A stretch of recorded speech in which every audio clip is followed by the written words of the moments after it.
Now I would like to tell you about your biometrics. So this is the most important tip to be noted, that nowadays that a biometric can be misused and is being misused. So we need to be very aware about it.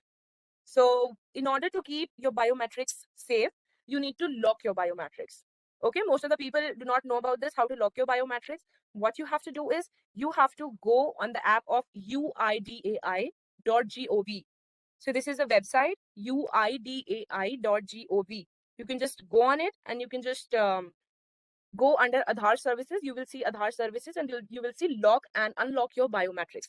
Because biometrics is only needed, keep in mind that biometrics is only needed that when you want to buy a property or when you need to renew your passport.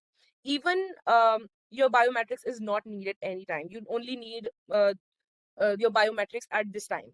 So do not think that also when we are sharing our Aadhar card, when you are sharing your Aadhar card to hotels, to different places, be very aware. Always download a masked Aadhar. You have to download your masked Aadhar in order to protect your Aadhar number. Because if someone hacks into your Aadhar number, all your information is linked to it. Even your bank details are linked to Aadhar nowadays.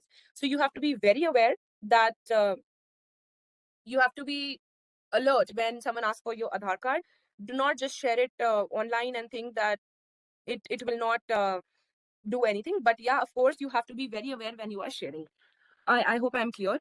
So you can go on Aadhar services and lock your biometrics. Also download masked Aadhar, which crosses all the digits and it just keeps last 4 digits.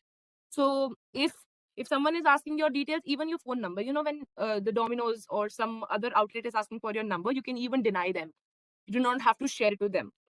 Because a few years back or a few months back, Domino's data also got leaked. So your data has also been compromised in that. So I would like to say, lock your Aadhar and always share masked Aadhar.